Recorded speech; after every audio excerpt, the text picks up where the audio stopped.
The fluorescent lights in the basement laundry room buzzed with a persistent hum that had become white noise to Lauren Hayes over the past 6 months. She stood at the industrial washing machine, her fingers working mechanically to sort through a pile of clothing that smelled faintly of cigarette smoke and cheap detergent.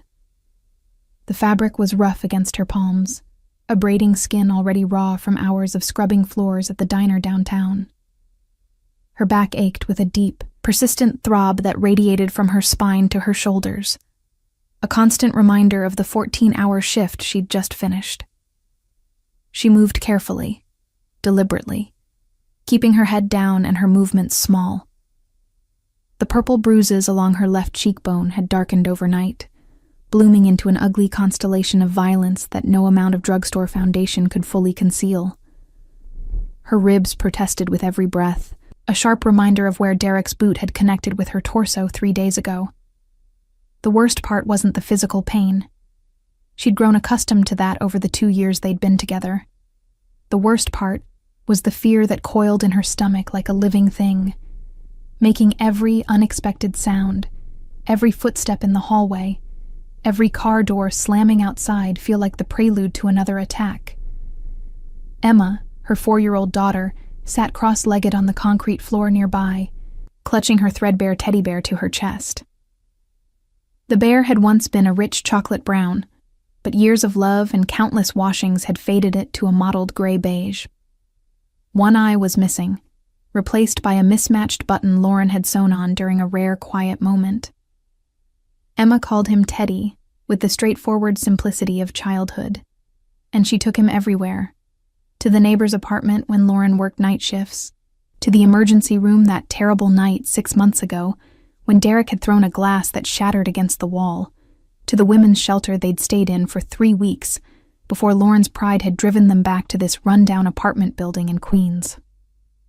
The little girl hummed tunelessly to herself, making Teddy dance across the dusty floor in some elaborate game only she understood. Lauren watched her from the corner of her eye, her heart constricting with a familiar mixture of love and guilt. Emma deserved better than this. Better than a mother who couldn't keep her safe. Better than this crumbling building with its flickering lights and broken elevator.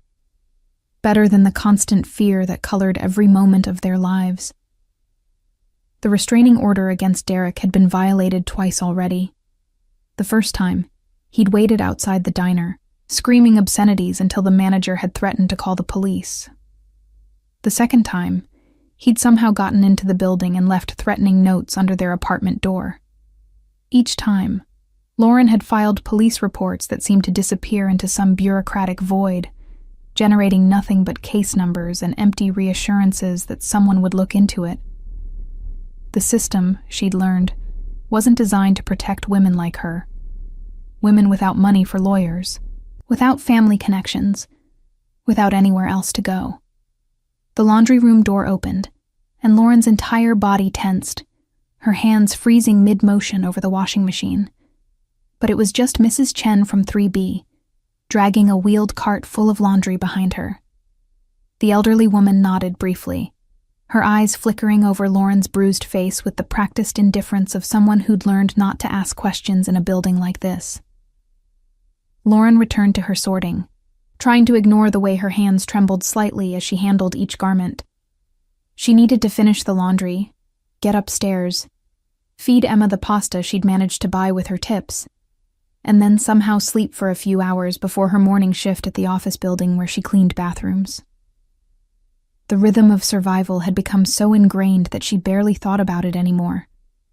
Work, sleep, work, repeat. Always looking over her shoulder, always waiting for Derek to appear again. Emma suddenly stood up, Teddy clutched tightly in her small arms, her attention fixed on something beyond the laundry room door. Lauren followed her daughter's gaze and felt her breath catch in her throat. A man stood in the hallway just outside the laundry room, visible through the narrow window in the door. He was tall, well over 6 feet, with shoulders that strained against an immaculately tailored charcoal suit. His dark hair was slicked back with precision, revealing sharp cheekbones and a jawline that could have been carved from marble. Even from this distance, Lauren could see the glint of an expensive watch on his wrist, and the subtle gleam of what might have been a gold chain at his neck. Everything about him screamed power and money, the kind of man who didn't belong in a building where half the apartments had leaky ceilings and the other half had broken windows. 2 other men flanked him, both built like linebackers, wearing dark suits that didn't quite conceal the bulk of what Lauren assumed were weapons. They spoke in low voices, their conversation inaudible through the door, but their body language communicated a clear hierarchy. The tall man was in charge, and the others were waiting for his orders. Before Lauren could process what was happening, Emma had pushed open the laundry room door and was walking directly toward the stranger. "Emma!" Lauren's voice came out as a strangled whisper, her feet already moving to catch her daughter. But Emma was quick, her small legs carrying her across the hallway with determined purpose. The man looked down as Emma approached, his conversation stopping mid-sentence. For a moment, nobody moved. The 2 bodyguards tensed, their hands instinctively moving toward their jackets, but the tall man held up one hand in a gesture that froze them in place. Emma stopped directly in front of him, tilting her head back to look up at his face. She held Teddy out in front of her with both hands, her small voice carrying clearly in the quiet hallway. "If you fix Mommy's bruises," she said with the absolute sincerity that only a 4-year-old could muster, "I give you my Teddy. He's very brave. He stops monsters." The man stared down at the little girl and her offered toy, his expression unreadable. Lauren reached them in seconds, her hands shaking as she tried to pull Emma away, her voice breaking with mortification and fear. "I'm so sorry, sir. She doesn't understand. We didn't mean to bother you. Please, we'll just go." But the man wasn't looking at Lauren. His dark eyes remained fixed on Emma, and on the shabby teddy bear she was holding out like a precious treasure. Something shifted in his expression. Not quite a smile, but a softening around the eyes that suggested he was genuinely taken aback. "He stops monsters?" the man repeated, his voice a deep baritone with the faintest trace of an Italian accent. Emma nodded vigorously, completely unafraid. "The best at it. But Mommy needs help more. Her bruises hurt her." It was only then that the man's gaze shifted to Lauren, and she felt the full weight of his attention settle on her like a physical thing. His eyes moved over her face, cataloging the bruises she'd tried to hide, then dropped briefly to where she'd instinctively wrapped one arm around her bruised ribs. When his gaze returned to her face, something cold and dangerous had entered his expression. Not directed at her, she realized, but at whoever had put those marks on her skin. "Who did this to you?" His voice was quiet, but there was steel underneath, the kind of controlled fury that was somehow more frightening than shouting. Lauren shook her head quickly, tightening her grip on Emma's shoulder. "Nobody. It's nothing. We should go. Come on, Emma." "Mommy's boyfriend," Emma announced before Lauren could stop her. "The mean one. He yells and breaks things and hurts Mommy, but he's gone now, except sometimes he comes back."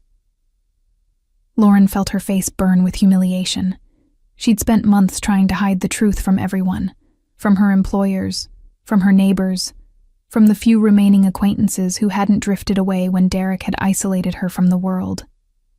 And now her 4-year-old daughter was spilling everything to a complete stranger in a hallway, offering her most beloved possession as payment for help they couldn't afford and didn't deserve. "Emma, stop," Lauren said, her voice cracking. "We need to go upstairs now." But the man crouched down, bringing himself to Emma's eye level. Up close, Lauren could see the fine fabric of his suit, the subtle pattern woven into the charcoal wool that probably cost more than 3 months of her rent. His cologne was subtle and expensive, nothing like the harsh aftershave Derek had worn. Everything about him spoke of a world so far removed from hers that they might as well have been different species. "What's your name?" he asked Emma gently. "Emma Hayes. I'm 4 3/4. She held up Teddy again. "This is Teddy. Do you want him? He's really good." The man studied the bear for a long moment, then reached out with one hand, large, well manicured, with a heavy gold ring on his right hand, and gently pushed the toy back toward Emma. "I think," he said carefully, "that Teddy should stay with you. Brave bears belong with brave girls." He stood, his full height imposing in the narrow hallway, and turned his attention back to Lauren. She wanted to shrink away from his scrutiny, to grab Emma and run upstairs and lock the door and pretend this encounter had never happened. But something in his expression held her in place. Not threatening exactly, but magnetic in a way she didn't fully understand. "My name is Salvatore Costa," he said, extending his hand.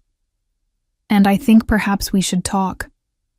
Lauren stared at the offered hand, her mind racing. The name meant nothing to her, but the way his bodyguard stood at attention, the expensive suit, the underlying current of controlled power, all of it painted a picture she didn't want to examine too closely. She should refuse. She should take Emma and leave. She should definitely not shake hands with a man who clearly operated in circles far removed from her minimum wage existence. But Emma was looking up at her with those wide, trusting eyes, and the bruises on Lauren's ribs were throbbing with every breath. And somewhere out there, Derek was probably planning his next violation of the restraining order, and she was so tired of being afraid all the time.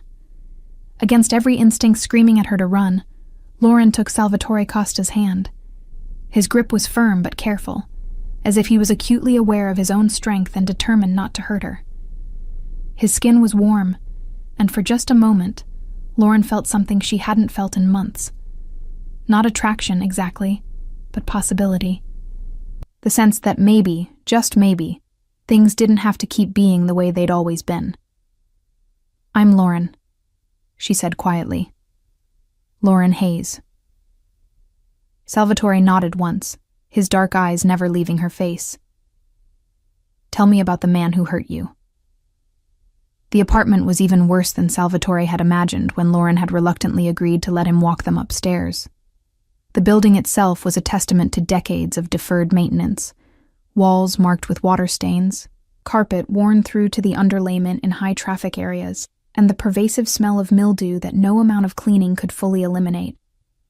Lauren's fifth-floor apartment required climbing stairs because the elevator had been broken for 3 months, according to a handwritten sign taped crookedly to its doors. Inside apartment 5C, Lauren moved nervously around the cramped space, trying to straighten things that didn't need straightening. The main room served as living room, dining room, and kitchen, separated only by a counter with 3 mismatched bar stools. Emma had immediately disappeared into what Salvatore assumed was the bedroom, returning moments later with Teddy and a coloring book she insisted on showing him. Salvatore sat carefully on the worn couch, the only real furniture in the living area aside from a small television on an overturned milk crate. He was acutely aware that his presence in this space was an intrusion, that the expensive fabric of his suit and the gleam of his watch were jarring notes in Lauren's carefully maintained poverty. He'd grown up in neighborhoods like this one, before his father's organization had risen to power, but that felt like several lifetimes ago. Lauren stood near the kitchen counter, her arms wrapped around herself in a protective gesture that made something tighten in Salvatore's chest. She'd washed the makeup off her face, revealing the full extent of the damage, bruises that ranged from deep purple to sickly yellow-green, telling the story of multiple assaults over time. Her left eye was slightly swollen, and there was a healing split in her lower lip that she kept worrying with her tongue. "His name is Derek Patterson," Lauren said finally, her voice barely above a whisper. "We met at the diner where I work. He seemed nice at first, charming, attentive. I'd been on my own with Emma for 2 years after her father left, and I thought maybe..." She trailed off, shaking her head. "It doesn't matter what I thought. The first time he hit me was 6 months after we started dating. I should have left then, but he apologized, said he'd been stressed about work, promised it would never happen again." Salvatore remained silent, his expression neutral but his mind cataloging every detail. One of his bodyguards, Tony, stood discreetly near the door, while Salvatore had sent the other, Marco, back to the car to begin background research on Derek Patterson. The wheels were already turning, the machinery of Salvatore's organization beginning to move in response to a problem that had been presented to him by a 4-year-old girl with a teddy bear.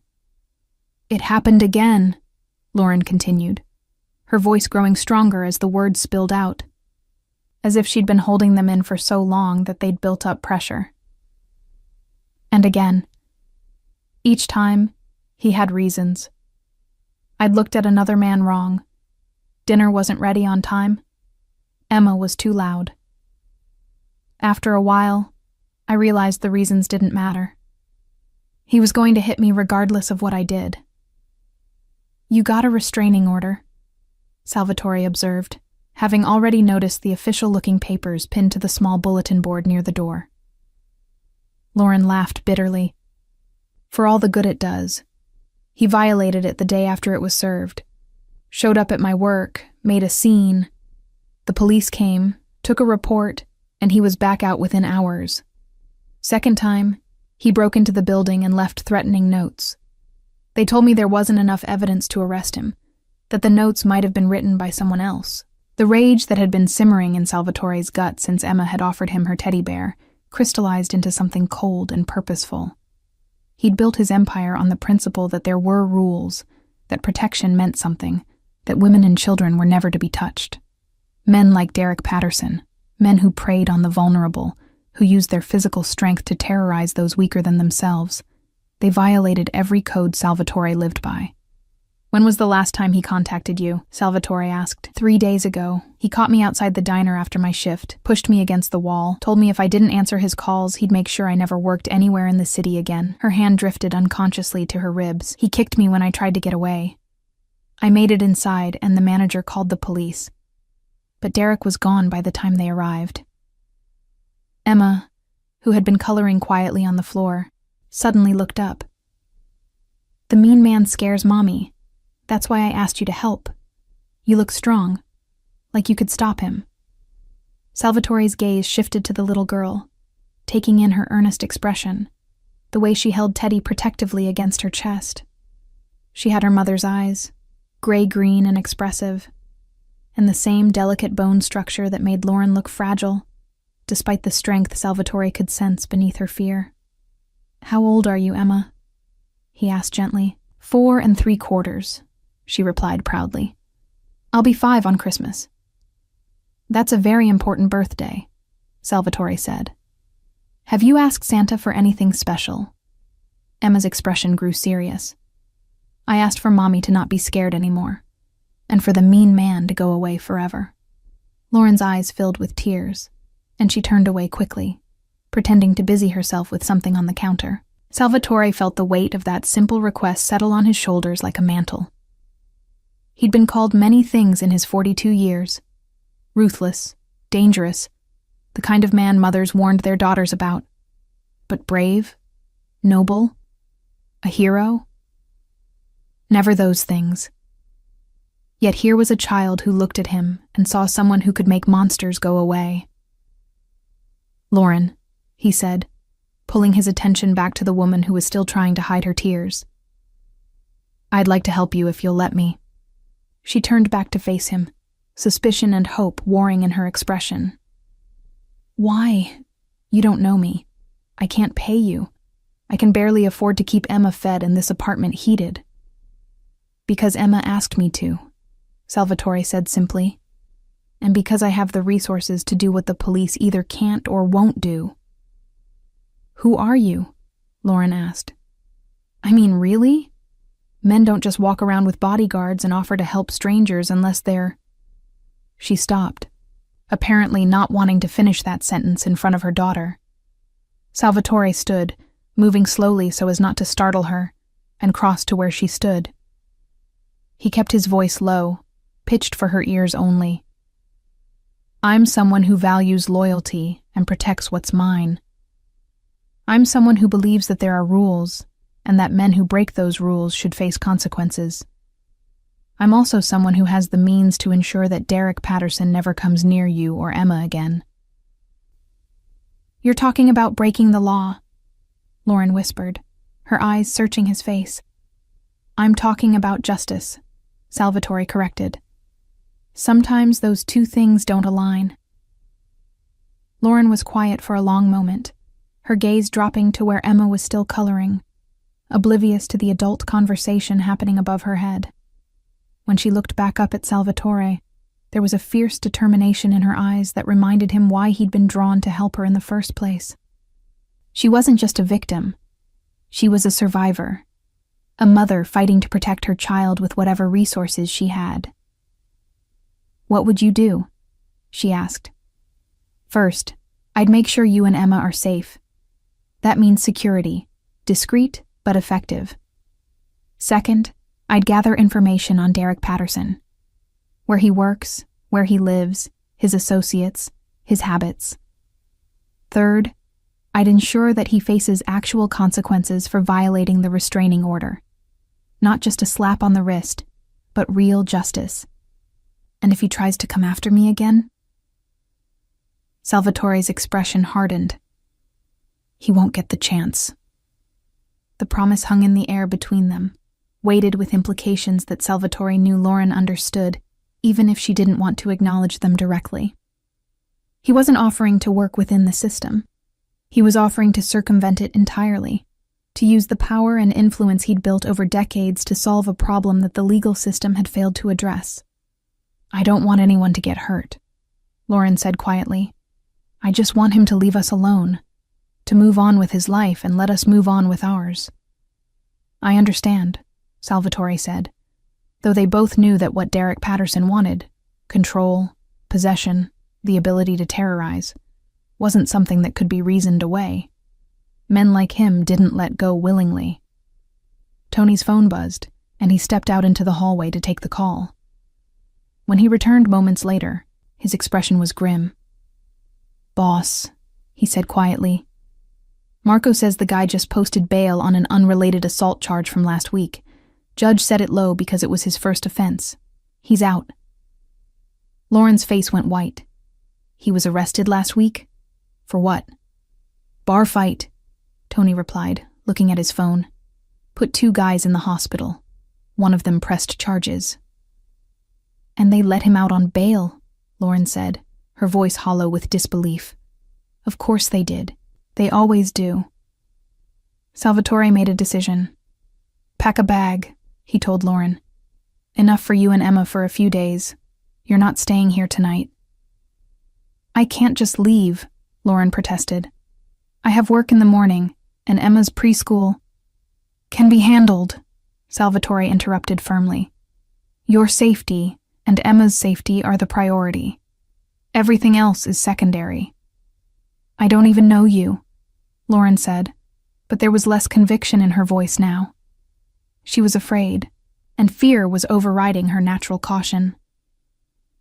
"You know that Emma trusted me enough to offer me her most precious possession," Salvatore said, his gaze steady. "You know that I've been nothing but respectful to both of you. And you know that staying here, with Derek potentially on his way over right now, is not a safe option." As if to punctuate his words, they heard shouting from somewhere outside the building, followed by the sound of breaking glass. Lauren flinched, her hand flying to her mouth. "That could be anyone," she said, but her voice trembled. Salvatore pulled out his phone, quickly texting Marco. The response came within seconds. "Black pickup truck just pulled up outside the building," Salvatore reported, reading the message. "License plate matches Derek Patterson's vehicle. He's here." Lauren's legs seemed to give out, and she sank onto one of the bar stools, her face ashen. Emma, sensing her mother's distress, abandoned her coloring and rushed over, wrapping her small arms around Lauren's waist. "Is the mean man coming?" Emma asked, her voice small and frightened. Salvatore knelt down beside them, his voice gentle but firm. "Not if I have anything to say about it. But we need to leave now, before he gets inside." Lauren looked at him, tears streaming down her face, then nodded. Okay, we'll go. Just, please don't let him take Emma." "I won't," Salvatore promised. "No one is taking Emma. No one is hurting either of you." You have my word." He stood, already moving into action. "Tony, you're with them. Take the back stairs, get them to the car. Marco's bringing it around to the service entrance. I'll handle Patterson." "Boss." Tony started to protest. "That's an order," Salvatore said, his tone brooking no argument. "Get them out safely.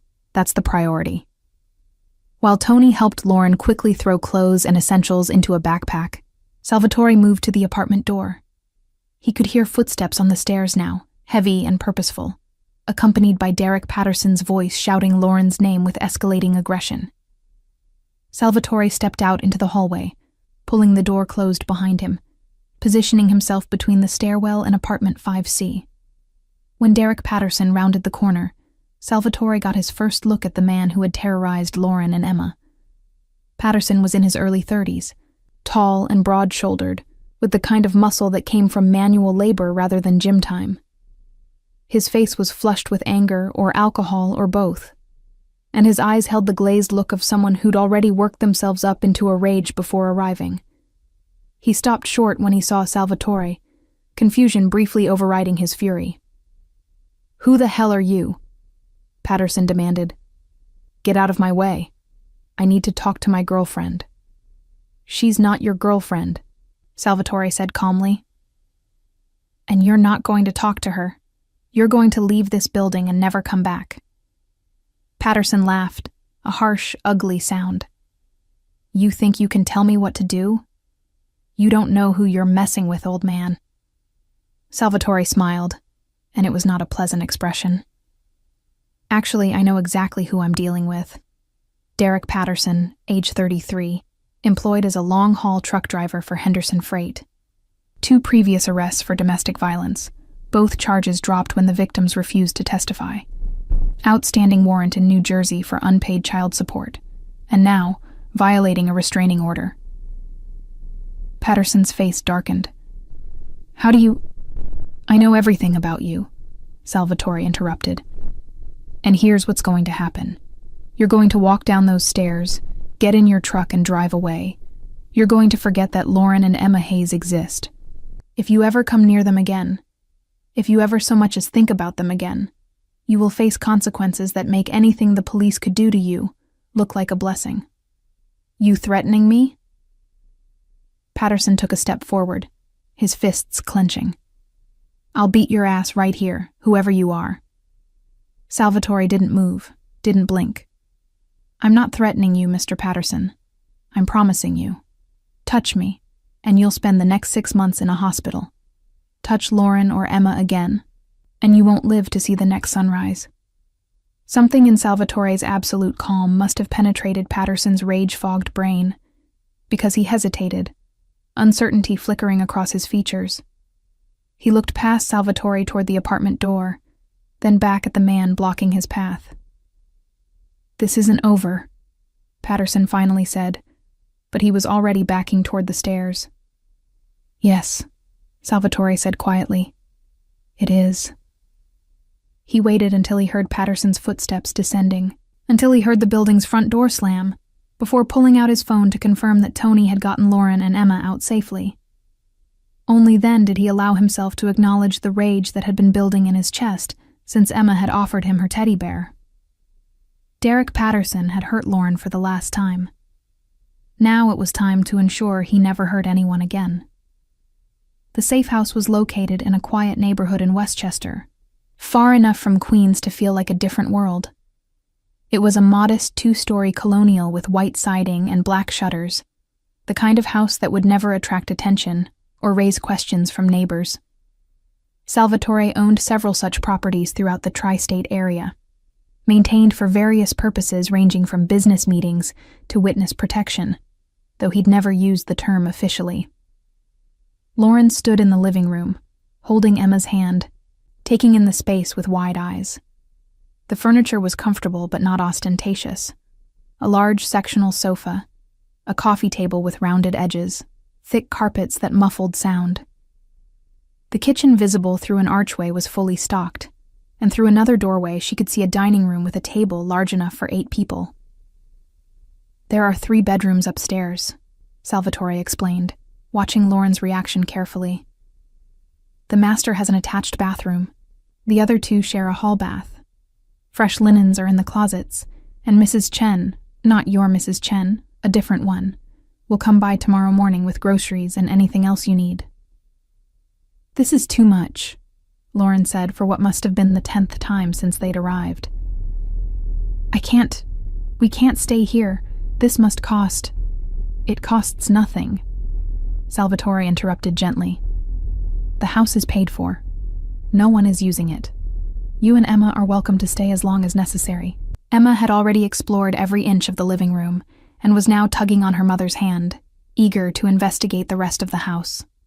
Lauren looked down at her daughter, then back at Salvatore, conflict written clearly across her bruised face. "Why are you doing this?" she asked. "And please don't say it's because Emma asked you to. I'm not stupid. Nobody does all this out of the kindness of their heart. What do you want from us?" It was a fair question, and one Salvatore had been expecting.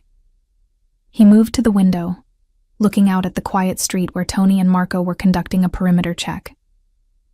"My father," he said slowly, "built his business on certain principles. He believed that a man's worth was measured not by how much power he could accumulate, but by how he used that power to protect those who couldn't protect themselves. Women, children, the elderly, they were sacred. Anyone who violated that code answered to him personally." He turned back to face Lauren, his expression serious. "I inherited more than just his business. I inherited his responsibilities, his beliefs. When Emma offered me her teddy bear, when she looked at me with those trusting eyes and asked me to stop monsters, she invoked something fundamental to who I am."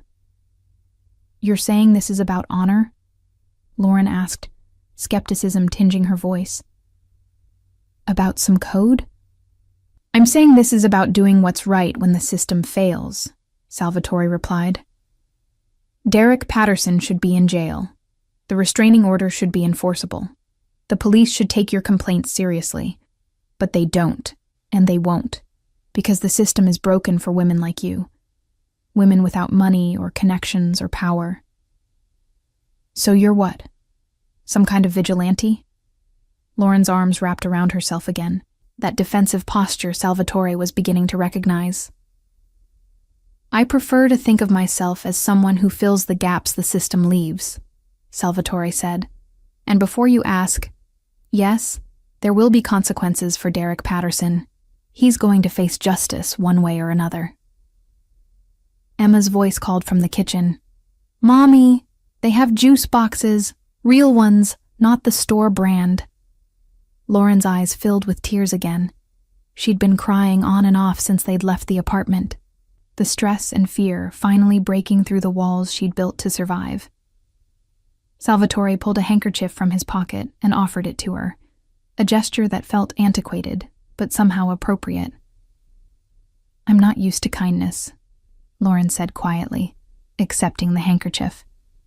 "Derek wasn't kind, and my parents, they kicked me out when I got pregnant with Emma. Said I'd made my choices and had to live with the consequences. I've been on my own for so long that I forgot what it was like to have someone help without expecting something in return." "I'm not asking for anything in return," Salvatore said. "Except perhaps that you allow me to ensure you and Emma are safe. That's all." Lauren looked up at him, studying his face as if trying to determine if he was telling the truth. Whatever she saw there must have satisfied her, because she nodded slowly. "Okay," she said. "We'll stay, at least until things settle down." "Good." Salvatore checked his watch. "I need to attend to some business, but Tony will be here all night, stationed outside. He's armed and trained, and he has strict instructions that no one approaches the house without my authorization. Marco will return in the morning to relieve him." "You're leaving?" There was a note of panic in Lauren's voice that she couldn't quite hide. Salvatore moved closer, his voice gentle. "I'm not abandoning you. I'm going to make sure Derek Patterson understands that his behavior has consequences. but I'll be back tomorrow to check on you both." Before Lauren could respond, Emma bounded back into the living room, Teddy under one arm and a juice box in her free hand. "Mr. Salvatore," she called. "Are you staying for dinner? Mommy makes really good mac and cheese." Salvatore knelt down to Emma's level, a position that was becoming familiar. "Not tonight, Piccola, but soon, I promise." "What's piccola?" Emma asked, stumbling over the unfamiliar word. "It means little one in Italian," Salvatore explained. "It's a term of endearment." Emma considered this, then nodded seriously. "I like it. You can call me that." Something in Salvatore's chest tightened at the easy acceptance in the child's voice. He'd never had children of his own. His lifestyle, his business, the dangers inherent in his position had always made that impossible. But Emma's trust, her willingness to see him as someone safe and good, despite barely knowing him, touched something he'd thought long buried beneath years of calculated decisions and necessary violence. "Thank you, Emma," he said. "That means a lot to me." He stood, catching Lauren's eye over her daughter's head. "Lock all the doors and windows after I leave. Tony has my direct number if anything at all, concerns you. Don't hesitate to call." Lauren nodded, clutching his handkerchief in one hand. "Thank you for all of this. I don't know how to—" "You don't need to thank me," Salvatore interrupted. "Just take care of yourself and Emma. That's thanks enough."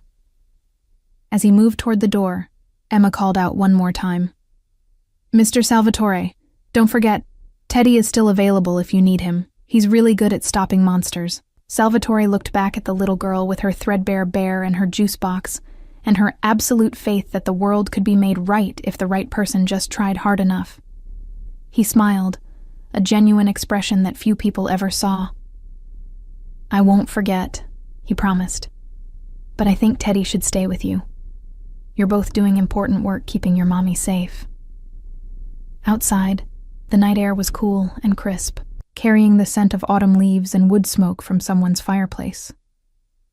Salvatore paused on the front step, breathing it in, allowing himself a moment of stillness before returning to the world of violence and power that was his normal existence.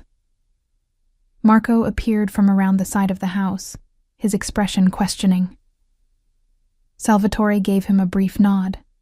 Everything was secure, the package was delivered, the mission was complete for now. But as they drove away from the safe house, Salvatore found his thoughts returning to the woman and child he'd just left behind. Lauren's bruised face and Emma's offer of her teddy bear had somehow worked their way under his skin in a way that nothing had in years. He'd helped countless people over the decades, had provided protection and resources to those who needed it. But there was something different about this situation. Perhaps it was the purity of Emma's request, uncomplicated by adult cynicism or ulterior motives. Perhaps it was the courage he'd seen in Lauren's eyes, even as she trembled with fear.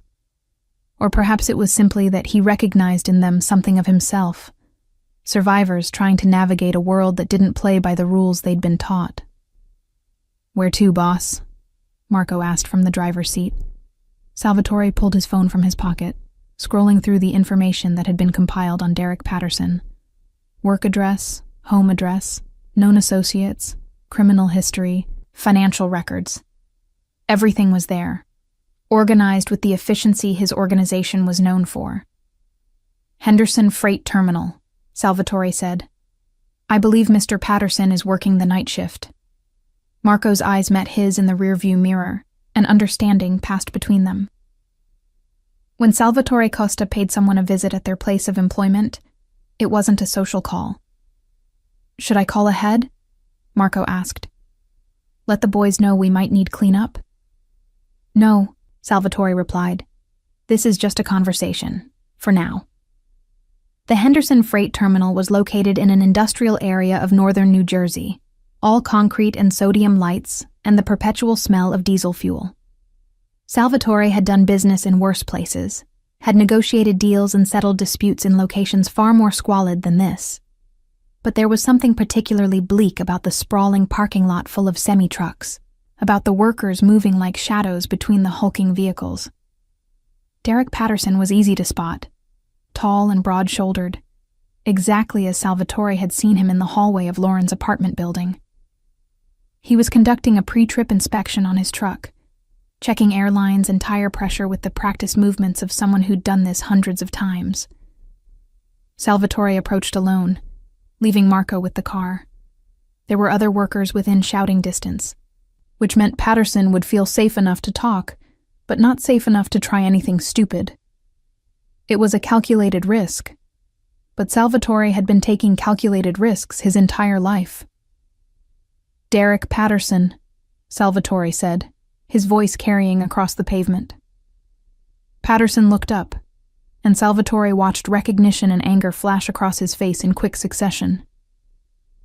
"You," Patterson spat. "You've got some balls showing up here. This is my workplace. You're trespassing." "I'm here to have a conversation," Salvatore said calmly. "About your future, such as it is." Patterson straightened to his full height, which Salvatore noted was about 6'2", perhaps 220 pounds of muscle gone slightly soft around the middle. Dangerous if you were a woman half his size. Far less so if you were Salvatore Costa, who'd learned to fight in the streets of Brooklyn before most people learned to drive. "I don't have anything to say to you," Patterson growled. "And if you don't get the hell out of here, I'm calling the cops." "By all means," Salvatore gestured toward the phone clipped to Patterson's belt. "Call them.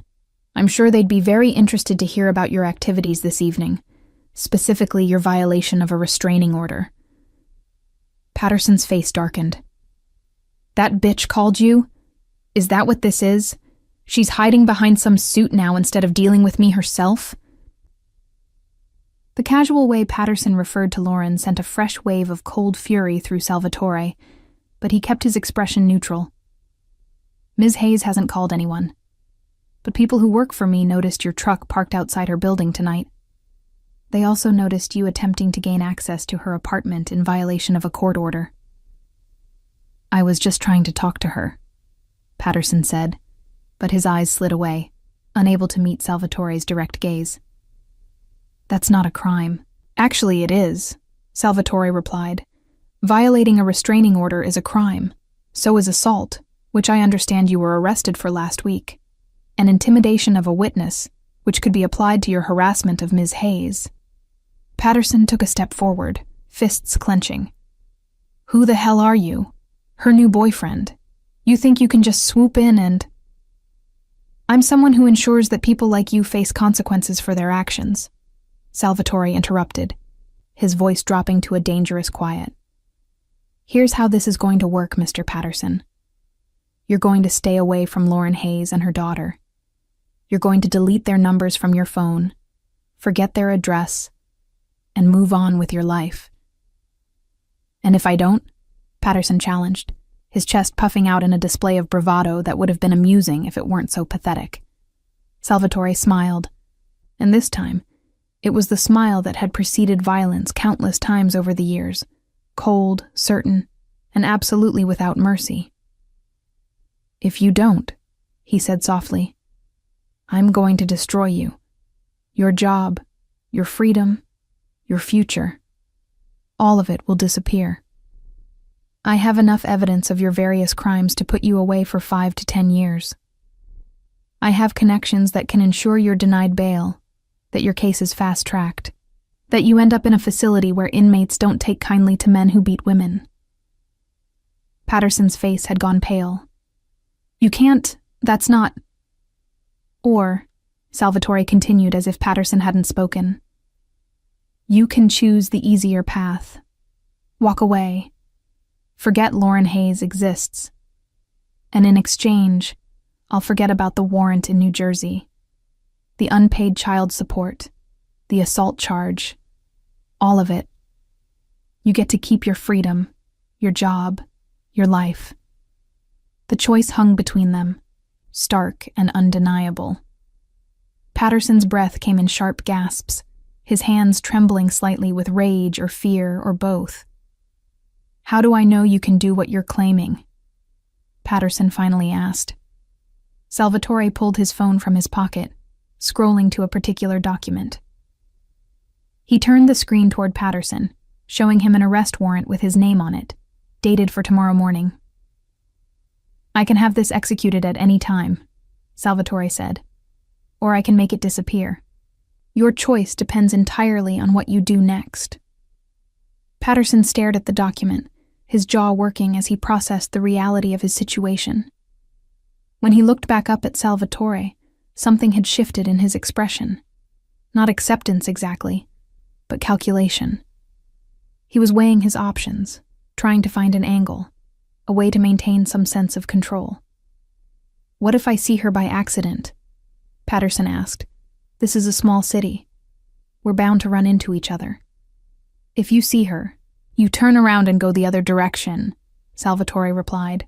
"No contact, no acknowledgement, nothing. She doesn't exist to you anymore." "And the kid?" "Especially the kid," Salvatore said, his voice hardening. "Emma Hayes is completely off limits. If I so much as hear that you've been within 100 yards of that child, all bets are off." Patterson was silent for a long moment, his gaze dropping to the pavement. When he looked up again, defeat had replaced the bravado. "Fine," he said. "I'll stay away. But if she tries to contact me—" "She won't," Salvatore interrupted. "Ms. Hayes wants nothing to do with you.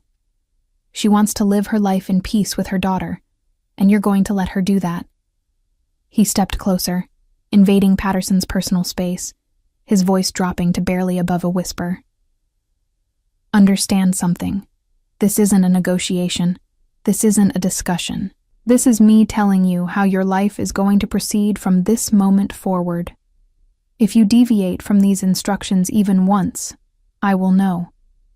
And when I know, there will be consequences that you can't imagine."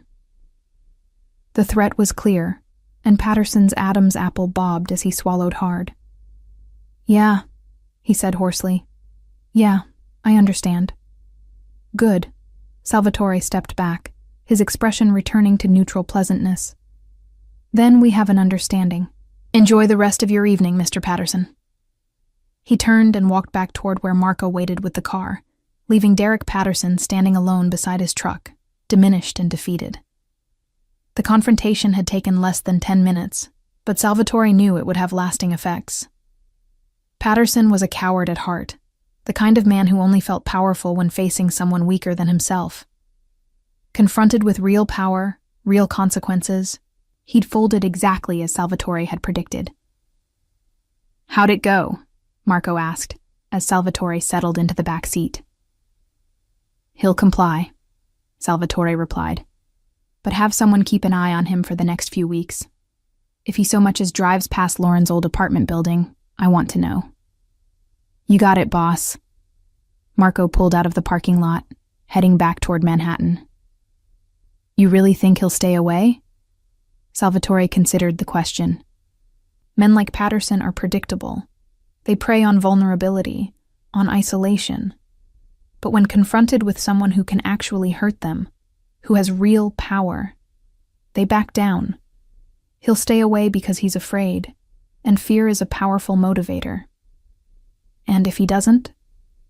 "Then I'll keep my promise," Salvatore said simply. "But I don't think it will come to that." As they drove through the night, Salvatore found his thoughts returning once again to the safe house in Westchester, to Lauren and Emma settling into their temporary sanctuary. He'd done what he could for tonight, ensured their immediate safety, warned off the threat, provided them with shelter and security. Tomorrow, he'd need to think about longer-term solutions, about how to transition them from crisis mode into stability. But for now, he allowed himself to feel something he hadn't experienced in a long time, a sense of rightness, of having used his considerable power for something genuinely good. Emma had asked him to fix her mommy's bruises, and while he couldn't undo the damage Derek Patterson had already inflicted, he could ensure no new bruises would be added to the collection. It was a start. Lauren woke to sunlight streaming through unfamiliar curtains, momentarily disoriented before the events of the previous day came flooding back. The safe house, Salvatore Costa, Derek's truck outside her apartment building. All of it had felt surreal in the moment, like something happening to someone else. But the comfort of the bed beneath her, the absolute silence broken only by birds singing outside, confirmed that it had all been real. She rolled over carefully, mindful of her bruised ribs, and found Emma sleeping peacefully beside her. They'd shared the master bedroom, neither wanting to be apart after the stress of leaving their apartment. Emma still clutched Teddy in her small arms, her face relaxed in sleep, free from the worry that had become too common for a 4-year-old. The clock on the nightstand read 8:30, later than Lauren had slept in months. Usually she was up by 5:30 to get ready for her morning shift at the office building, rushing through breakfast preparation while Emma still dozed. The luxury of sleeping past dawn felt decadent and slightly guilt-inducing, as if she was shirking some essential responsibility. But Salvatore had been clear. She wasn't going to work today, possibly not for several days. He'd promised to handle everything, which raised as many questions as it answered. How did someone just handle her employment situation? What was she supposed to tell her managers when she eventually returned? And more importantly, what would it cost her to accept this level of assistance from a man she'd met less than 24 hours ago? A soft knock at the bedroom door interrupted her spiraling thoughts. Lauren quickly pulled on a robe she'd found in the closet, thick terry cloth that probably cost more than a week's worth of tips, and cracked open the door. An elderly Asian woman stood in the hallway, her silver hair pulled back in a neat bun, wearing a simple dress and sensible shoes. She smiled warmly when she saw Lauren. "Good morning, Mrs. Hayes," the woman said in lightly accented English. "I'm Mrs. Chen. Mr. Costa sent me to make sure you and your daughter have everything you need." "Oh," Lauren said, suddenly conscious of her disheveled appearance. "Thank you, but we're fine." "You didn't need to." "Nonsense," Mrs. Chen interrupted gently but firmly. "I've already prepared breakfast. There's fruit salad, scrambled eggs, toast and juice in the kitchen. Fresh coffee as well. When you're ready to come down, everything will be waiting." Before Lauren could protest further, Mrs. Chen had turned and disappeared down the stairs with surprising speed for someone who looked to be in her 70s.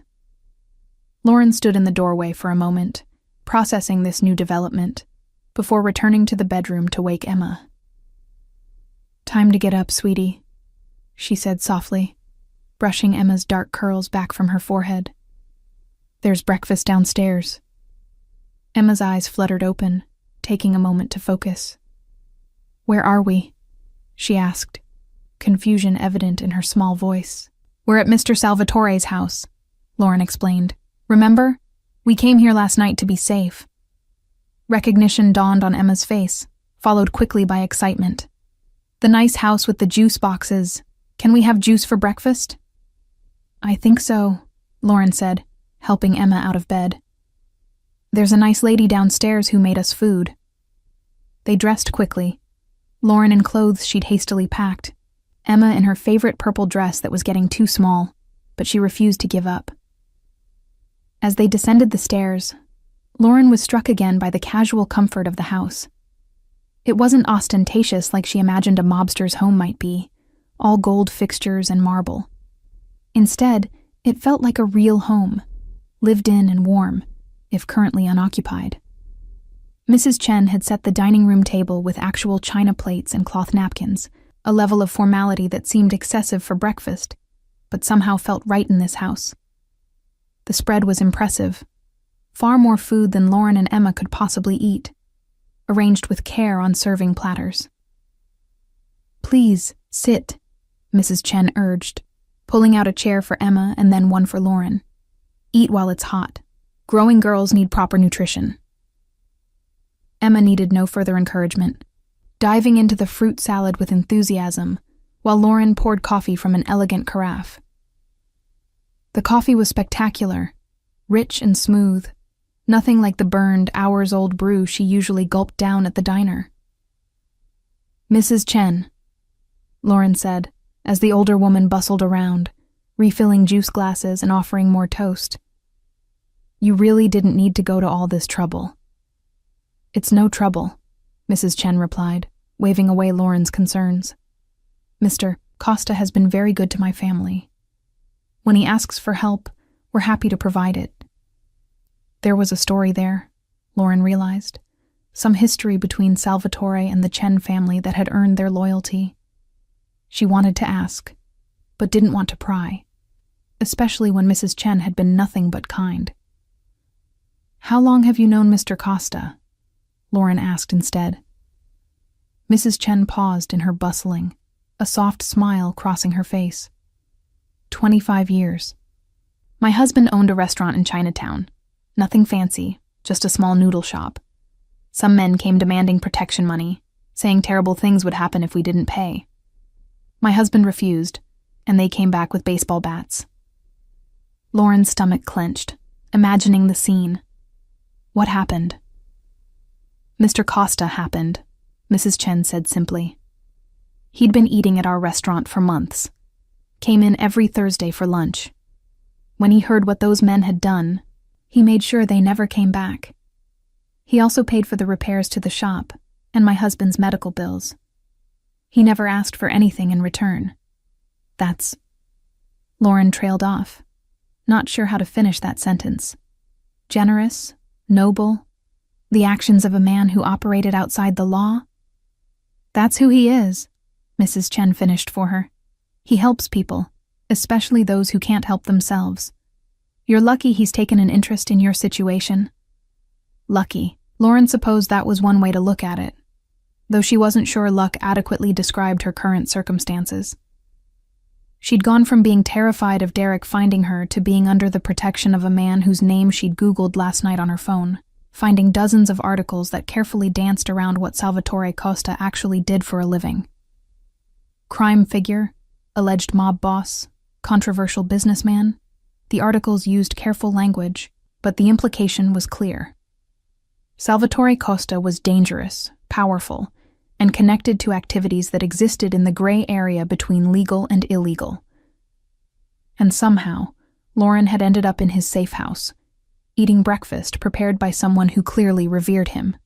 Emma, oblivious to the adult conversation, was making elaborate patterns with her fruit pieces on her plate, arranging strawberries and blueberries into something that might have been a flower, or possibly a face. "Mommy, look," Emma said, pointing at her creation. "It's Mr. Salvatore. See, the strawberries are his suit, and the blueberries are his eyes." Lauren looked at the fruit arrangement, seeing absolutely no resemblance to Salvatore Costa, but she smiled anyway. "It's very nice, sweetie." "He's going to stop the mean man, right?" Emma asked, her expression growing serious. "That's what he promised." Before Lauren could formulate an appropriate response, they heard the front door open. Moments later, Salvatore appeared in the dining room doorway, looking exactly as put together as he had the night before, despite it being early morning. His suit today was a deep navy, his tie a subtle burgundy, and he carried a leather briefcase that probably cost more than Lauren's monthly rent used to be. "Good morning," he said, his gaze moving from Emma to Lauren. "I hope you both slept well." "We did," Lauren replied, suddenly self-conscious about her hasty morning grooming routine. "Thank you again for letting us stay here." "It's my pleasure," Salvatore said, and something in his tone suggested he actually meant it. He turned to Mrs. Chen. "Thank you for coming on such short notice." "Always happy to help," Mrs. Chen replied, patting Salvatore's arm with the casual affection of someone who'd known him for decades. "I've stocked the refrigerator and pantry. There's enough food for at least a week, and I left my number on the counter if anything else is needed." After Mrs. Chen departed with more warm goodbyes and promises to return if needed, Salvatore took a seat at the dining room table, accepting the cup of coffee Lauren poured for him. Emma immediately launched into an explanation of her fruit art, which Salvatore listened to with what appeared to be genuine interest. "That's very creative, Piccola," he said when Emma finished. "Have you thought about being an artist when you grow up?" Emma considered this seriously. "Maybe, or maybe a doctor who fixes bruises, or maybe someone who stops monsters." Salvatore's gaze flickered to Lauren, something unreadable in his expression. All noble professions. You'd be good at any of them. Did you stop the mean man? Emma asked with the directness that only children possessed. Emma! Lauren started to interject, but Salvatore held up a hand. It's a fair question, he said. Yes, Emma, I spoke with the man who hurt your mommy. He understands that he needs to stay away from both of you. Forever and ever? Emma pressed. Forever and ever, Salvatore confirmed. Emma nodded, satisfied, and returned her attention to her breakfast. But Lauren saw the shadows behind Salvatore's calm expression, the suggestion of violence or threat that had made Derek back down. She wanted to ask what he'd done, what he'd said, but not in front of Emma. As if reading her mind, Salvatore said, Perhaps after breakfast you and I could talk privately? There are some things we need to discuss. Lauren nodded, apprehension coiling in her stomach. This was it, the moment when she'd find out what all this kindness would cost her. 20 minutes later, with Emma happily playing with toys Mrs. Chen had thoughtfully included in her shopping trip, Lauren followed Salvatore into a study at the back of the house. The room was lined with bookshelves, dominated by a large desk that faced windows overlooking a well-maintained backyard. Please, sit, Salvatore said, gesturing to a comfortable-looking leather chair. He took the seat behind the desk, creating a professional distance that somehow made the conversation feel less intimidating. I spoke with Derek Patterson last night, Salvatore began without preamble. At his workplace, he understands that any further contact with you or Emma will have serious consequences. What kind of consequences? Lauren asked quietly. The kind involving law enforcement and jail time, Salvatore replied. I have substantial documentation of his various crimes, the violations of the restraining order, the assault last week, outstanding warrants in other jurisdictions. I made it clear that this documentation could be delivered to the appropriate authorities at any time. You're blackmailing him, Lauren said, not sure how she felt about that. I'm ensuring your safety through the most effective means available, Salvatore corrected. Patterson is a coward who only feels powerful when facing someone weaker. Confronted with real consequences, he backed down exactly as I predicted.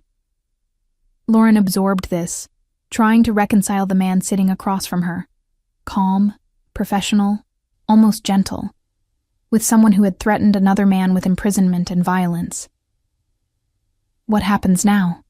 She asked. Now we discuss your future, Salvatore said. The immediate danger has passed, but I don't think it's wise for you to return to your apartment. Patterson knows where you live, and even if he's been warned off, there's always the chance he'll decide to take that risk. I can't afford to move, Lauren said, humiliation burning in her chest. I'm barely making rent as it is, and with first and last month's deposit on a new place. I'm aware of your financial situation, Salvatore interrupted gently, which is why I'd like to propose an arrangement that benefits both of us. Here it comes, Lauren thought, bracing herself. The bill for all his help, the price she'd have to pay. I own several properties throughout the city, Salvatore continued. One of them is a 3-bedroom apartment in a secure building in Brooklyn. Good schools nearby, doorman who actually pays attention, security cameras throughout. The tenant just moved out, so it's currently vacant.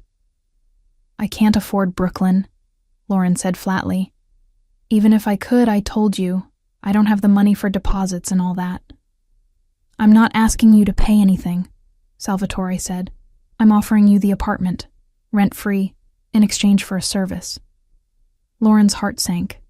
This was it, the moment when the fairy tale turned into something ugly. What kind of service? Salvatore's expression shifted, and for the first time, he looked almost uncomfortable. Not what you're thinking, he said quickly.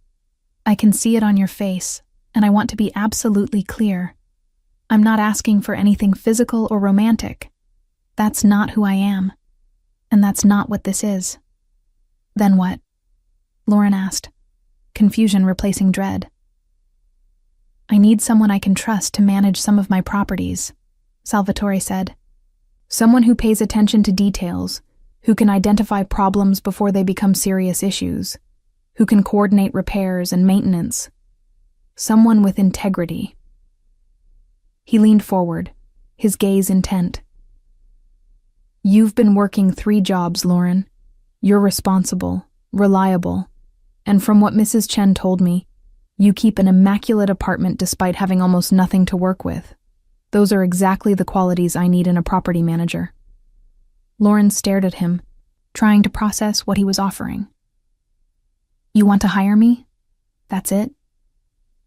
"That's it," Salvatore confirmed. "The apartment comes with the job. It's easier to manage properties if you're actually living in one of them. The salary would be substantial, enough to support you and Emma comfortably. Health insurance included, retirement benefits, the works." "This is too much," Lauren whispered, echoing her words from the night before. "You barely know me. How do you know I'm qualified for this? That I won't just take advantage of your generosity?" Salvatore smiled, and this time it reached his eyes. "Because Emma offered me her teddy bear to fix your bruises. Because you've survived circumstances that would have broken most people. Because when I look at you, I see someone who deserves a chance. A real chance. Not just survival." Tears burned in Lauren's eyes, and she looked away, not wanting him to see how much his words affected her. "I don't understand why you're doing this." "I told you last night," Salvatore said. "I believe in using power to protect those who can't protect themselves. You and Emma fell into that category. Now I'm giving you the means to protect yourselves, to build a life where you're not constantly afraid." "What if Derek finds us again?" Lauren asked, voicing her deepest fear. "He won't," Salvatore replied with absolute certainty. "But if by some chance he does, you'll have security, resources, and my protection. You won't be alone anymore, Lauren. That's the point of all this." Lauren sat in silence for a long moment, weighing her options. She could refuse, could insist on returning to her apartment and her 3 low-paying jobs, could maintain her independence, even if it meant living in constant fear. Or she could accept this extraordinary offer from a man who was dangerous and powerful, but had shown her nothing but kindness and respect. "Okay," she said finally. "I'll take the job, but I need you to know, I'm not a charity case. I'll work hard. I'll earn my keep. I won't just be someone you support out of pity." "I never thought otherwise," Salvatore said, extending his hand across the desk. "Welcome to Costa Property Management, Lauren Hayes." She took his hand, feeling the warmth and strength of his grip, and for the first time in longer than she could remember, Lauren allowed herself to hope that things might actually be okay. The apartment in Brooklyn was everything Salvatore had promised, and more. Located in a converted brownstone building, it occupied the entire 3rd floor, 3 bedrooms, 2 bathrooms, a kitchen with actual counter space, and a living room large enough for Emma to run circles without crashing into furniture. Floor-to-ceiling windows in the living room let in floods of natural light, illuminating hardwood floors that gleamed with recent refinishing.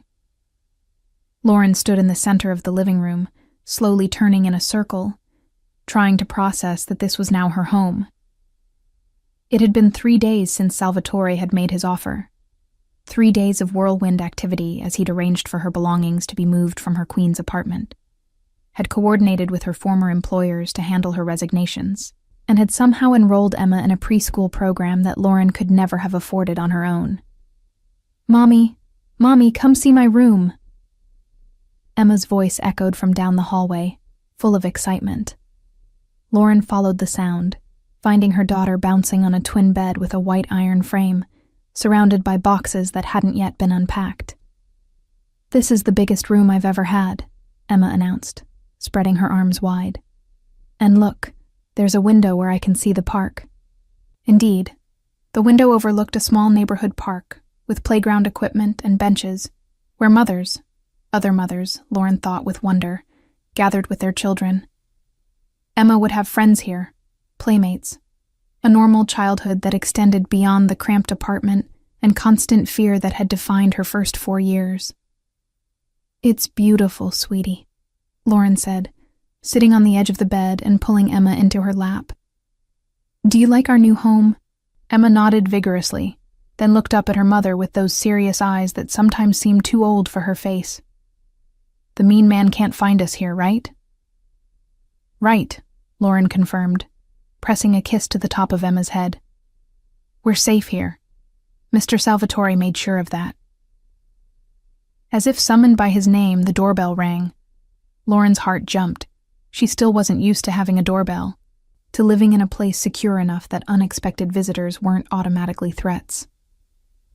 She checked the video intercom system that Salvatore had carefully explained, seeing his familiar figure on the screen. She buzzed him up, smoothing down her hair self-consciously as she waited. She was wearing jeans and a simple sweater, part of a shopping trip Salvatore had insisted on, claiming she needed appropriate attire for her new position. The clothes were nicer than anything she'd owned in years, but still modest, practical. He'd been careful about that, she'd noticed, never pushing boundaries, never making her feel uncomfortable about accepting his help. When she opened the door, Salvatore stood in the hallway, holding a large box with a local bakery's logo. "I brought cannoli," he announced. "Mrs. Chen insisted they're the best in Brooklyn." Emma appeared beside Lauren, eyes wide at the mention of sweets. "What's cannoli?" "Cannoli," Salvatore corrected gently, crouching down to Emma's level. "It's an Italian pastry with sweet cream inside. Would you like to try one?" "Yes, please," Emma said, then remembered her manners. "I mean, may I please try one, Mr. Salvatore?" "Of course, Piccola," Salvatore said, standing and offering the box to Lauren. "Should we sit and talk while Emma enjoys her treat?" Lauren led him to the kitchen, where boxes still littered most surfaces, evidence of a life in transition. She found plates, new ones, part of the fully stocked kitchen Salvatore had arranged, and served the cannoli, watching with amusement as Emma's eyes lit up at her first bite. "These are wonderful," Lauren said, tasting her own cannoli. The sweet ricotta filling practically melted on her tongue, a far cry from the stale donut she'd been eating for breakfast at the diner. "I'm glad you approve," Salvatore said, but his attention was on Emma, watching with what looked like genuine affection as she carefully ate her pastry, trying not to get powdered sugar everywhere. "I wanted to check how you're settling in," Salvatore said, turning his attention back to Lauren, "and to go over the details of your new position." He pulled a folder from his briefcase, spreading papers across the kitchen counter. "These are the properties you'll be managing. 12 buildings total, ranging from small apartment complexes to commercial spaces. I've hired an assistant for you, Angela Martinez. She's been with me for 5 years and knows the properties well. She'll help you get up to speed." Lauren skimmed the documents, feeling overwhelmed by the scope of responsibility. "This is a lot," she said. "What if I make mistakes?" "You will make mistakes," Salvatore replied pragmatically. "Everyone does when they're learning. The important thing is that you learn from them and ask for help when you need it. Angela will be invaluable in that regard." He pulled out another document, a contract outlining her salary, benefits, and responsibilities. Lauren's breath caught when she saw the salary figure. It was more than she'd made at all 3 of her previous jobs combined. "This is too much," she protested weakly, though hope was already blooming in her chest at what this money could mean for Emma's future. "It's the standard rate for this position," Salvatore said firmly. "I don't underpay my employees, Lauren. You'll earn every penny, I promise you that." They spent the next hour going over logistics, keys to various properties, maintenance schedules, contact information for contractors and service providers. Lauren took notes furiously, trying to absorb everything while simultaneously keeping an eye on Emma, who had finished her cannoli and was now exploring the living room with Teddy tucked under her arm. "There's one more thing," Salvatore said as they finished. He pulled out a small velvet box, and Lauren's heart stuttered until he opened it to reveal not jewelry, but a pendant. A small silver disc engraved with what looked like a family crest. "This is for Emma," Salvatore explained. "It's a protective symbol. In my world, people recognize this crest and know that anyone wearing it is under my protection. I'd like Emma to wear it, if you'll allow it." Lauren took the box, examining the delicate chain and pendant. "You think she's still in danger?" "I think it's better to be cautious," Salvatore replied. "Patterson has been quiet, but men like him don't always stay that way. This is just an extra layer of security, a signal to anyone who might have bad intentions that Emma is not to be touched."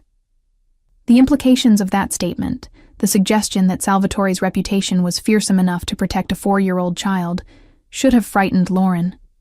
Instead, she felt only gratitude. Whatever Salvatore was, whatever he'd done to earn his reputation, he'd used his power to help her and Emma when no one else would. "Thank you," she said softly, "for all of this. I know I keep saying it, but I don't know how else to express." "You don't need to keep thanking me," Salvatore interrupted. "Just be good to yourself and Emma. That's thanks enough." They called Emma over, and Salvatore explained the pendant to her in simple terms, that it was a special necklace that would help keep her safe. Emma accepted it with solemn reverence, standing still while Salvatore fastened the delicate chain around her neck. "It's beautiful," Emma breathed, fingering the pendant carefully. "Like a princess necklace." "Exactly like that," Salvatore agreed, and Lauren could have sworn she saw moisture in his eyes before he looked away. The weeks that followed established a new rhythm to Lauren's life. She spent her days learning the intricacies of property management, meeting with contractors, coordinating repairs, responding to tenant concerns. Angela proved to be exactly what Salvatore had promised: knowledgeable, patient, and willing to teach Lauren everything she needed to know. Emma thrived in her new preschool, coming home each day with stories about new friends and activities. The bruises on Lauren's face finally faded completely, the physical evidence of Derek's violence disappearing even as the emotional scars remained. But those too began to heal, helped by the security of her new life and the absence of constant fear. Salvatore visited regularly, always with an excuse, checking on a property issue, bringing pastries from Mrs. Chen, delivering paperwork that could have been emailed. Lauren began to look forward to these visits, to the sound of his voice and the way he listened when she talked about her day. Emma adored him, would run to the door whenever the bell rang, hoping it was Mr. Salvatore with another treat or toy. It was during one of these visits, about 6 weeks after they'd moved in, that Lauren finally asked the question she'd been avoiding. They were sitting in the living room, Emma asleep in her bedroom after an exhausting day at preschool. The evening had grown dark outside, and Lauren had lit candles on the coffee table, creating a warm, intimate atmosphere she hadn't quite intended. "Why did you really help us?" she asked, her voice quiet in the dim room. "I know what you said about honor and your father's code, but there has to be more to it than that. You could have just scared Derek off and left it at that. Instead, you've changed our entire lives." Salvatore was silent for a long moment, his gaze distant. "My mother," he said finally, "died when I was 12. My father's enemy, a man who wanted to hurt him, decided the best way to do that was to go after the people he loved. They found my mother at the grocery store, followed her home, and..." He stopped, his jaw tightening. My father was too late. He got there in time to hold her while she died, but not in time to save her.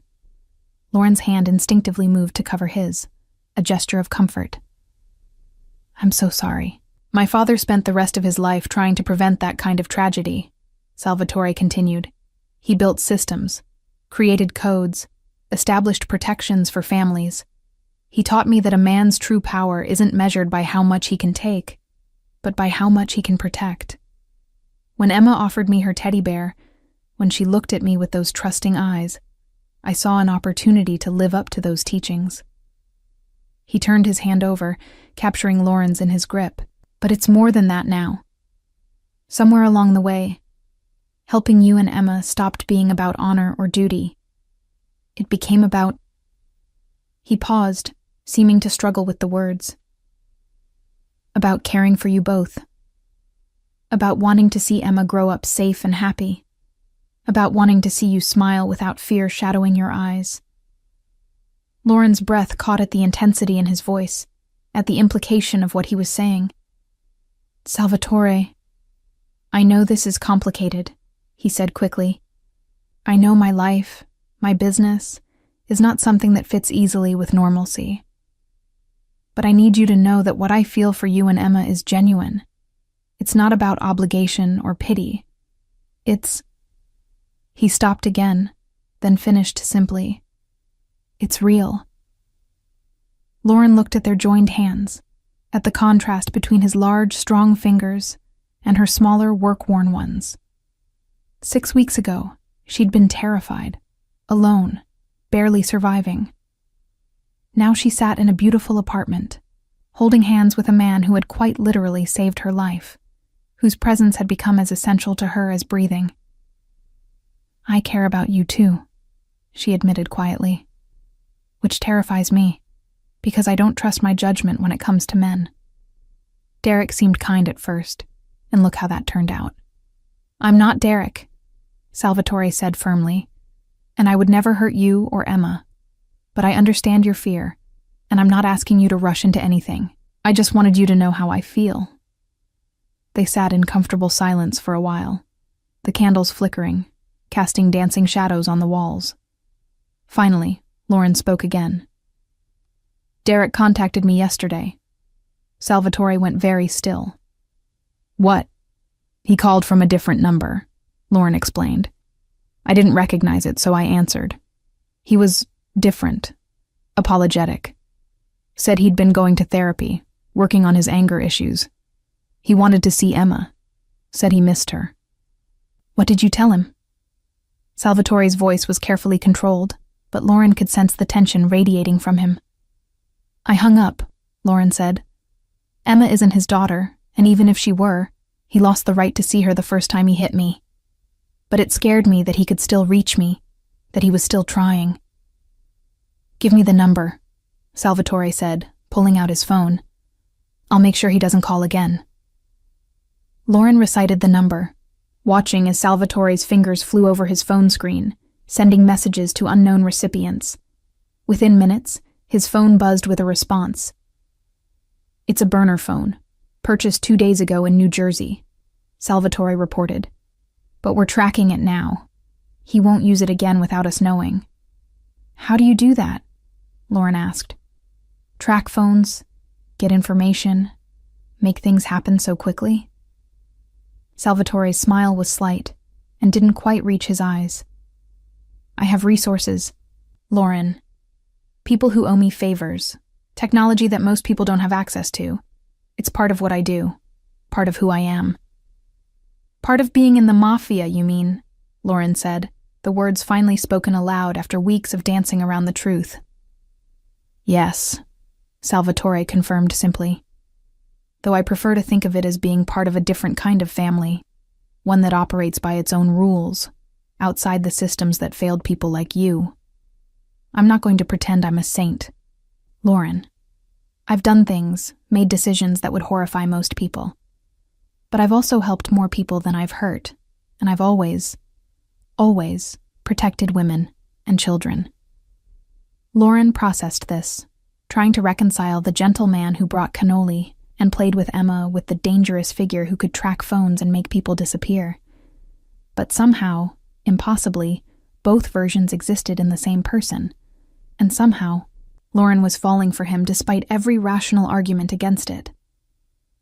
I need time, she said finally, to sort out my feelings, to make sure I'm not just transferring my gratitude into something else.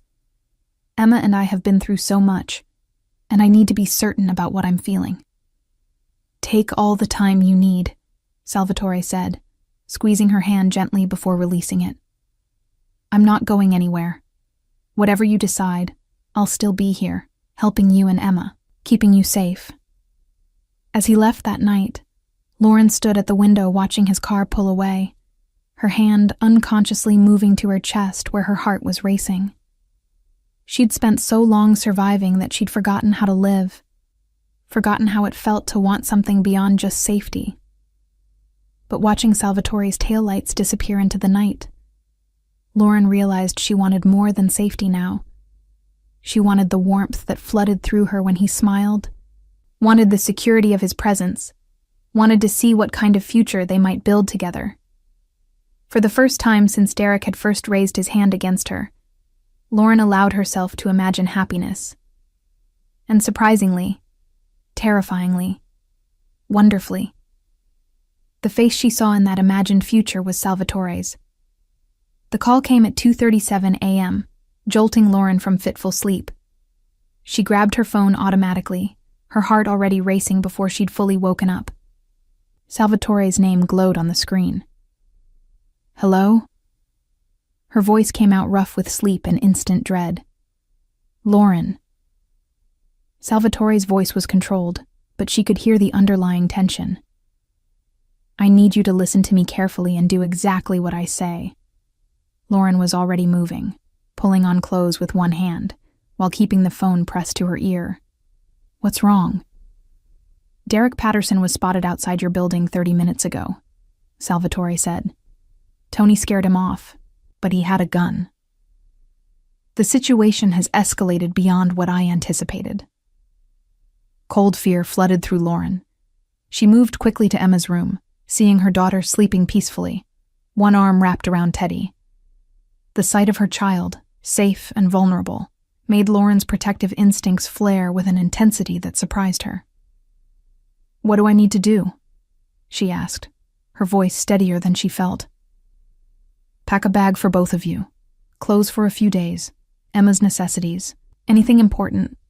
My men are already on their way. They'll escort you to a more secure location until I can resolve this situation permanently." Lauren was already moving, pulling a duffel bag from the closet and filling it with practiced efficiency.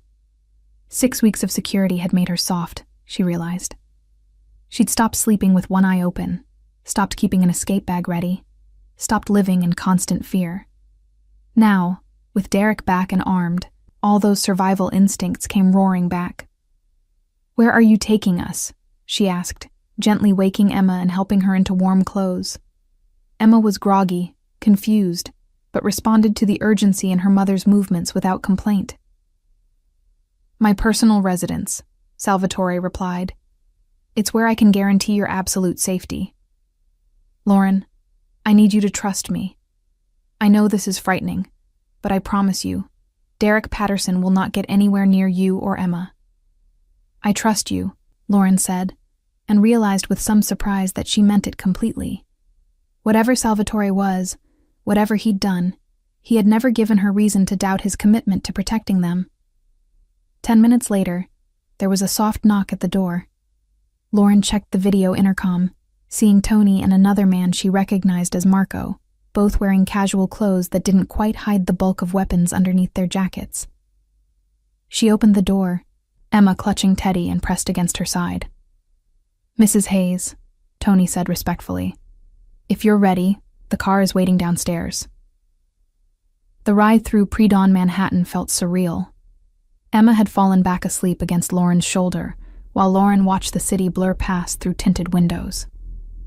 Tony and Marco sat in front, communicating quietly via radio with other members of Salvatore's security team. They were being careful, she realized, taking a circuitous route to ensure they weren't followed. Salvatore's personal residence turned out to be a penthouse in Tribeca, occupying the top 2 floors of a modern glass and steel tower. The elevator required a key card to access the private floors, opening directly into an entrance foyer that was larger than Lauren's entire old apartment had been.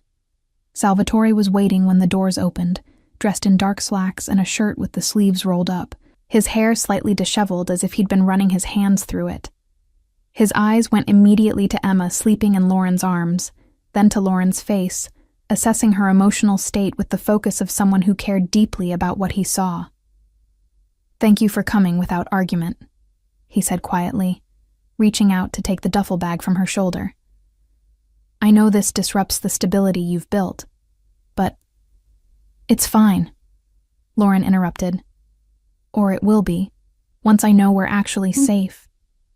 Salvatore led them through the penthouse, which was decorated with the same understated elegance as the safe house had been.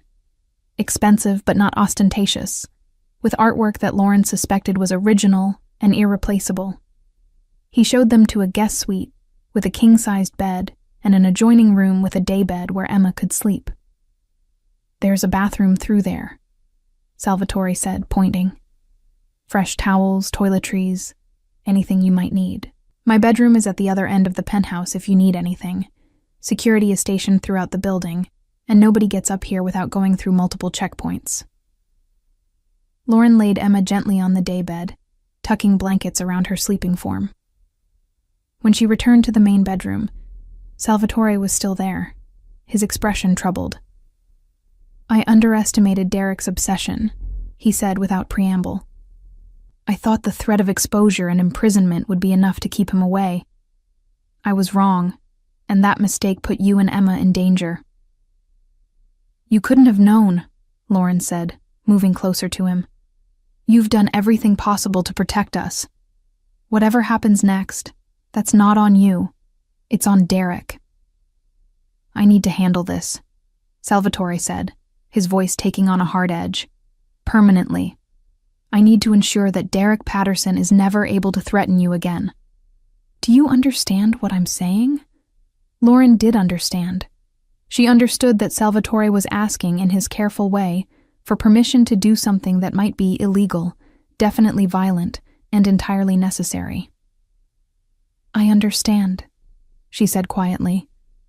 And I'm not going to ask you for details afterward. I'm just going to trust that you'll do what needs to be done to keep Emma safe. Salvatore's expression softened. He reached out, his hand cupping her cheek with surprising gentleness. When this is over, he said, when Derek is no longer a threat, I'd like to take you to dinner. Properly, as a date, not as your employer or protector. Would you be amenable to that? Despite everything, the late hour, the danger, the fear still coursing through her veins, Lauren felt herself smile. I think I'd like that very much. Lauren woke to full daylight streaming through unfamiliar windows, and the sound of Emma's laughter echoing from somewhere in the penthouse. For a moment, disorientation held her frozen, before the events of the early morning came flooding back. Derek with a gun, the escape to Salvatore's residence, the implied promise that he would handle the situation permanently. She found Emma in the penthouse's massive kitchen, perched on a stool at the island, eating pancakes while Salvatore stood at the stove, wielding a spatula with surprising competence. The domestic scene was so at odds with what Lauren knew about him, what he was about to do, or perhaps had already done regarding Derek, that she almost laughed. "Mommy!" Emma called, her face sticky with syrup. "Mr. Salvatore makes pancakes with chocolate chips, and he let me help crack the eggs." "Did he now?" Lauren said, moving to kiss the top of Emma's head. Her eyes met Salvatore's over her daughter's head, a silent question passing between them.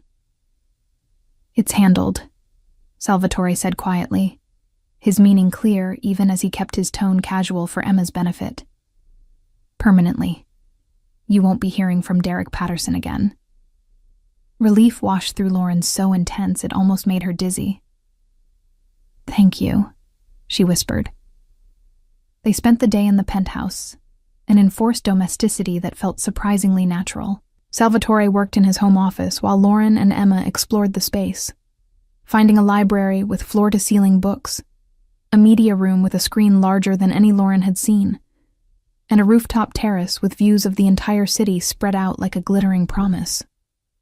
That evening, after Emma had been put to bed in the guest room, Lauren found Salvatore on the terrace, looking out over the city with a glass of whiskey in his hand. She poured herself wine from the bar inside and joined him, their shoulders nearly touching as they stood at the railing. "I called the police," Salvatore said without preamble. "Anonymously, of course. They found Derek Patterson in his apartment, dead from an apparent suicide. He left a note confessing to violating the restraining order and expressing remorse for his actions. Lauren absorbed this, knowing without being told that Derek's suicide had been anything but. "I should feel guilty," she said after a moment, "for being glad he's dead, for not even pretending to grieve."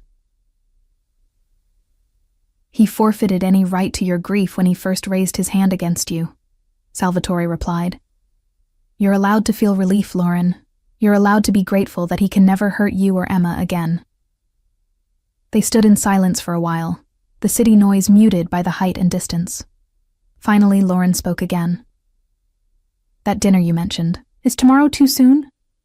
Salvatore turned to look at her, surprise and pleasure evident in his expression. "Tomorrow is perfect." 6 months later, Lauren stood in the same penthouse, watching as Emma played on the terrace under the watchful eye of Tony, who had become something like a beloved uncle to the little girl.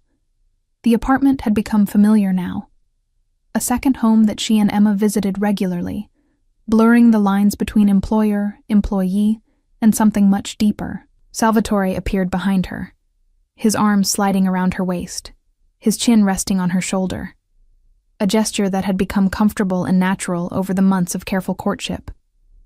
"Angela called," Lauren said, leaning back into his warmth. "The Patterson property sold. Good price, too. The buyers never knew who the previous owner was." "Good," Salvatore murmured. "That chapter is closed. Time to focus on the future."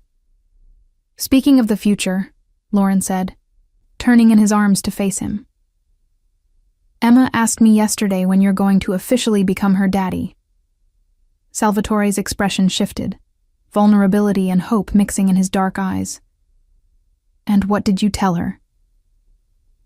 "I told her," Lauren said, reaching up to trace the line of his jaw, "that we'd have to wait and see, but that if it was up to me, it would be sooner rather than later." "Is that a yes?" Salvatore asked, his voice rough with emotion. "If I were to ask properly, with a ring and everything Emma insists is necessary?" "If you were to ask," Lauren replied, "taking into account that I come with a 5-year-old who will definitely want to be involved in choosing the ring, and that we'll need to have serious conversations about how to raise a child in your world while keeping her safe and normal." "Lauren," Salvatore interrupted, laughing. "Is it a yes?" "Yes," she said simply. "It's a yes. Because you saw me when I was invisible, protected me when I was vulnerable, and gave me the chance to become strong again. Because Emma offered you her teddy bear, and you treated it, and her, like the precious gifts they are. Because somehow, impossibly, I trust you with our future." Salvatore kissed her then, deep and thorough and full of promise. When they finally broke apart, Emma was watching from the terrace door, Teddy clutched in her arms and a knowing smile on her face. "Are you guys getting married?" she asked with 5-year-old directness. "Yes, Piccola," Salvatore said, kneeling down to her level, "if that's okay with you." Emma pretended to consider this seriously, then nodded. "Okay, but I get to help plan everything. And Teddy gets to be in the wedding too. He was part of this from the beginning." "Deal," Salvatore agreed, solemnly shaking hands with Emma. As Lauren watched the man she loved making promises to her daughter, she thought about that first moment in the laundry room hallway, when a 4-year-old girl had offered her most precious possession to a stranger in exchange for fixing her mommy's bruises. Emma had been right, in the way children sometimes are. Salvatore had fixed more than just physical bruises. He'd healed wounds Lauren hadn't even known she carried, had given them both permission to hope again, to trust again, to build a life without fear. The teddy bear had indeed stopped a monster. But more importantly, it had brought them a protector, a family, and a future filled with the kind of love Lauren had stopped believing was possible. Sometimes, she realized, The monsters get defeated not by force alone, but by the simple, powerful act of a child's trust offered to the right person at the right time. And sometimes, the most unlikely heroes are the ones brave enough to accept that trust and transform it into something beautiful.